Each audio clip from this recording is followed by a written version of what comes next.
Saat ini, masih banyak orang di usia dewasa muda yang merasa kebingungan dalam menentukan arah atau tujuan hidupnya. Mereka merasa ragu dengan kemampuan yang ia miliki, serta seringkali membanding-bandingkan dirinya dengan orang lain yang pencapaiannya sudah lebih baik daripada dirinya sendiri. Nah, dalam psikologi, kondisi ini disebut dengan istilah quarter life crisis. Jadi sebenarnya apa itu quarter life crisis? Nah, seperti namanya, quarter life crisis ini terjadi pada seperempat usia manusia, dihitung dari usia 100 tahun. Sederhananya, quarter life crisis ini terjadi pada rentang usia 20 sampai 30 tahun.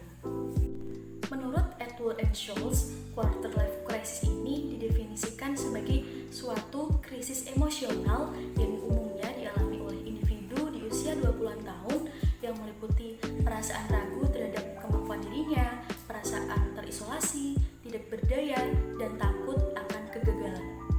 Terdapat 5 tanda bagi orang yang mengalami quarter life crisis.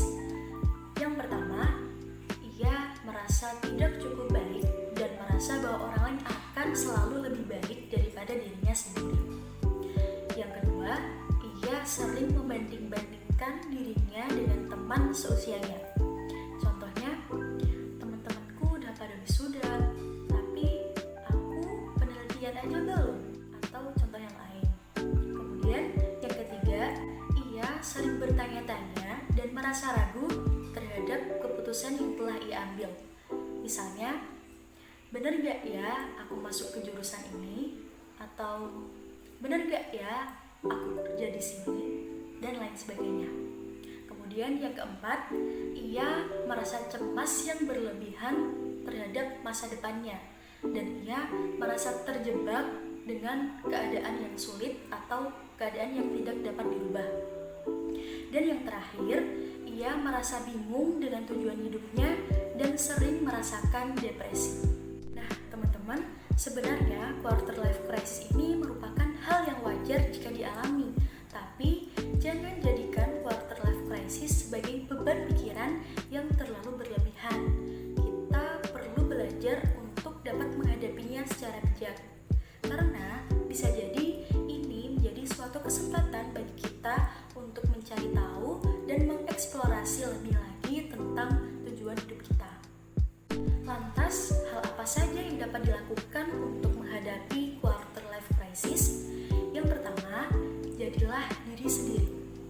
Stop membanding-bandingkan diri kita dengan orang lain karena setiap orang pasti memiliki jalan hidupnya masing-masing. Daripada memikirkan hidup orang lain, lebih baik kita mulai fokus dalam mencari tahu apa yang sebenarnya menjadi tujuan hidup kita. Yang kedua, mulailah bertindak dan lakukan sesuatu. Ketika kita merasa ragu atau bingung terhadap sesuatu, maka jadikanlah itu sebagai kesempatan untuk menemukan tujuan baru. Dan yang terakhir, sayangi diri sendiri. Hargai dan syukuri apapun yang kita miliki saat ini dan sebesar apapun itu. Baik, terima kasih kepada teman-teman yang telah menonton video saya. Semoga video ini dapat menjadi hal yang positif dan bermanfaat bagi kita semua. Sampai jumpa.